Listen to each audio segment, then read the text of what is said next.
Here's a guide on how to comment anonymously in a Facebook group.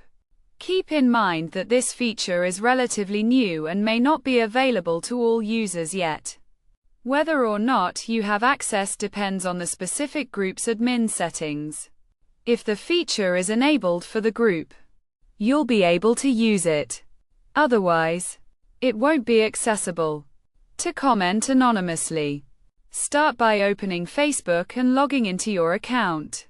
Navigate to the group where you'd like to make an anonymous comment. You can do this by clicking on your profile icon, selecting Groups, and choosing the group you'd like to interact with. Once in the group, go to the Comments section. Next to your profile picture, you should see an icon resembling a downward pointing arrow. Click on this icon, and you'll find an option labeled Anonymous Participant. Select this option and confirm by clicking Got it. Once activated, you can comment anonymously, meaning other group members won't see your name, though admins will still be able to identify you. Keep this in mind and exercise caution with your words. That's all there is to it.